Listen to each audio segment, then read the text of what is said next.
Alright, so this is the second time I'm filming Botanica run number 2.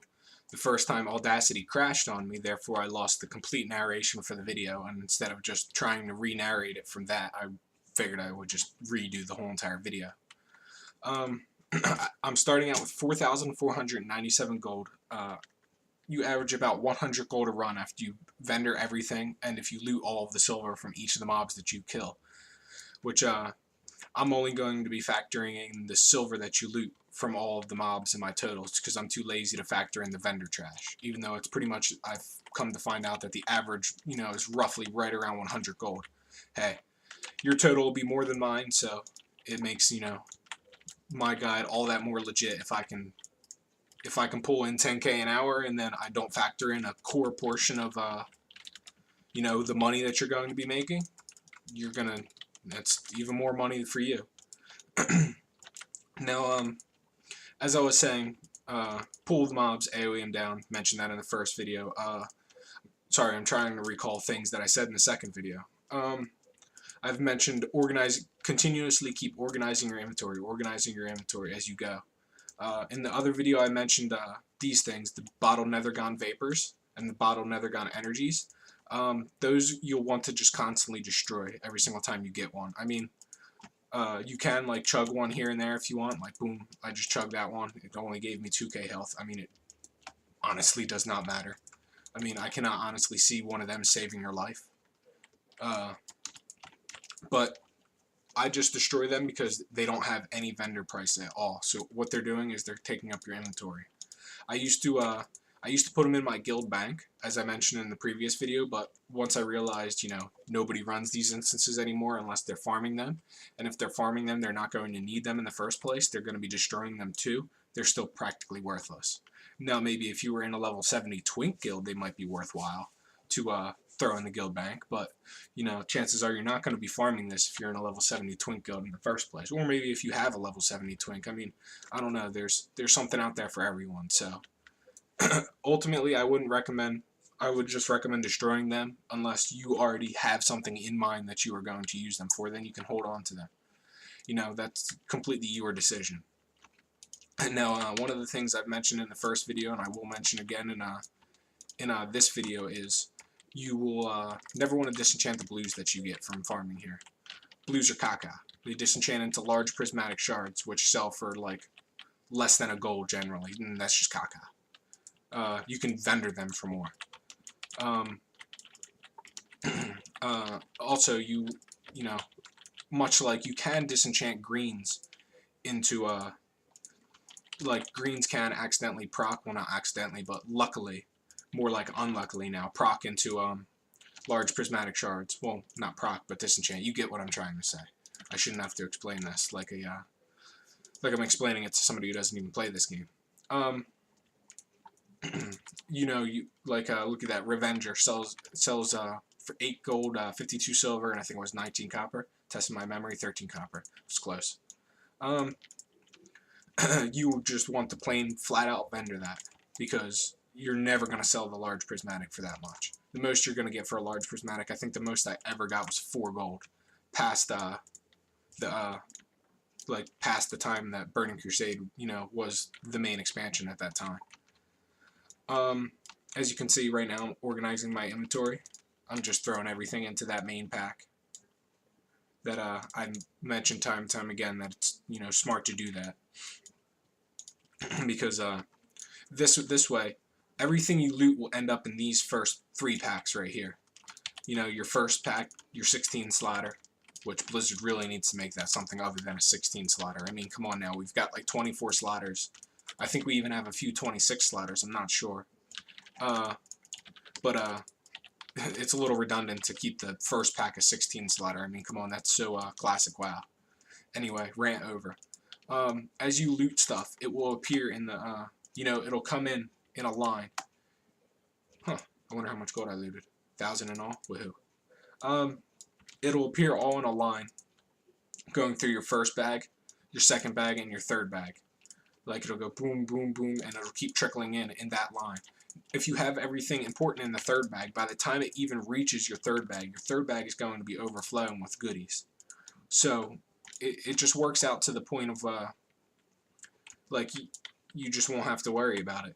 You know, it'll be easy because you'll just spam right click all of these bags, and then the third bag, well, you'll spam right click all of these bags at a vendor, and then your third bag you'll be able to or fourth bag rather, I'm sorry.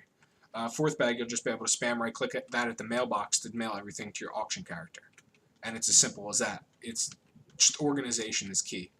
And also, I looted my very first Fel Lotus from the Felweed back there.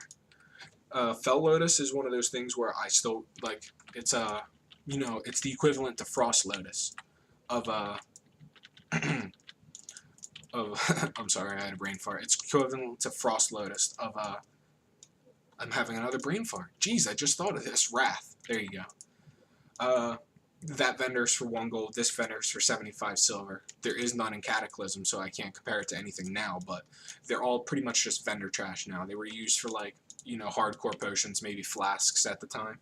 And now that, you know, those flasks are no longer important, they've now become vendor trash. So just vendor. Another thing you'll be getting is arcane tombs, which I don't document in my totals either because they're a pain in the ass to sell. You can sell them in between 3 to 5 gold generally. Depends on who's on your server and who's trying to level Scryer's reputation at that time for the achievement. You know, they can be a pain to sell. They really can be. So it's one of those things where you will you want to try to sell them on the auction house, and you will eventually sell them on the auction house, and the deposit cost is the same as it is for all enchanting materials. It's only 1 silver, so it's worth it to just keep loading them up on the auction house. Eventually someone will scoop them all up and buy them. So you want to save them, load them on the auction house. You know, they're even more gold that I don't document in my guide. So you're getting gold from you know, from arcane tombs. You're getting gold from vendor trash that I'm not actually giving you totals for. So you're going to be making a lot more gold than what this averages out to be for each and every run. As I've mentioned in the previous videos with this pack right here is you don't sometimes you really don't want to stand in the middle of them because they have 125% damage buff. They also attack 50% faster. In addition to that, they also stun sometimes. So all of that combined, it can be a pretty life-threatening, you know, situation. They can pound your face in pretty fast. I've gotten down to about 30k health, which you know, nowadays is quite low. So it's something you want to watch out for, and you want to, you know, take it easy when fighting that pack. This boss, it's important that you kill him fast because he'll throw you on a little sacrificing thing back here, and what that does is you're pretty much immobilized during that period of time while he's sacrificing you. You can't attack him, but he can attack you. And also he does Hellfire, which Hellfire is nothing really to worry about. I mean, it used to be, you used to have to run out of it, but nowadays it's just kind of, nobody cares. Just stand in it and keep fighting them. Here, in this little room, you will want to watch out for, still, even today, these little fleshling things put this red bloody stuff on the ground. Let me see right here, that red bloody stuff. See it all trickling around in that area? That stuff still hurts. You know, 3 expansions later, look, I'll stand in it right now. Watch my health just going down. Actually, it's not going down that much. Interesting. Well, the fact of the matter is, this stuff hurts. Jump around and avoid it. It must only hurt you when the mobs are alive. I'm not sure, I haven't run Botanica in a while, and I've never stood in it to demonstrate before this video, so it's a little bit of a learning experience there for me too. It's just take my advice, stay out of it. If you pull the whole entire room and stand in one spot and you die extremely fast, you'll know why. If there's a bunch of red stuff around you, that's why. It'll kill you fast. After you kill all the mobs in this room, loot the Terror Cone as well as the Felweed. And then you want to kamikaze bomb into the next room with all the other super fun fleshling thingies. Destroying a few things in my inventory again, clearing up some room. And apparently I ran through the guard and didn't aggro him. First time that's ever happened. This is another one of the bosses where you need to kill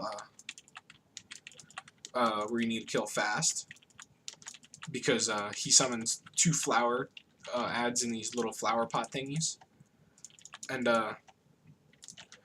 you know, when you kill the boss, they don't despawn.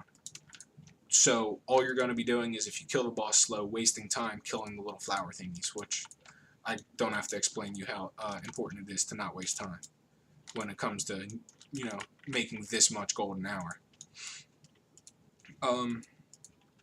Let's see. Looted everything. Okay, I'm going to organize my inventory a little bit better than I was doing. Try to line everything up. That's just an OCD thing. You don't actually have to do that. Plus, it makes it easier for me to give you totals at the end of the instance if I line everything up properly. Let's see. Now it's on to the final boss. Oh, and I've also mentioned in my second video is that you don't always have to kill that boss if you don't want to. He only drops a blue that sells for like 5 gold. It's a completely optional thing. I'll probably skip him for my next video, and maybe the one after that, to show you what it, you know, how much faster it makes the run by skipping him. See the type of friends that I have to deal with. If you ever watch my thorium video, you can see me making fun of him. I made him log on. I'll probably do it this time too. I'll do it in my next video. I'll make him log on this server, make him log off his, because he wants to talk to somebody on this server. It's quite comical to do. And then he gets all mad and he starts yelling in guild chat.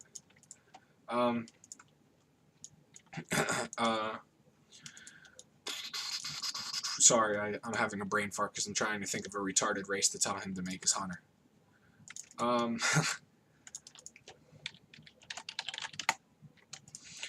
Okay, you'll always want to loot these things. They drop, they drop greens, which of course you can disenchant and things like that.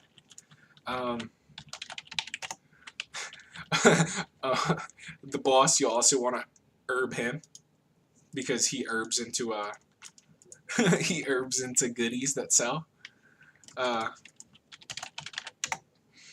Now, also don't forget to pick the herb in this room.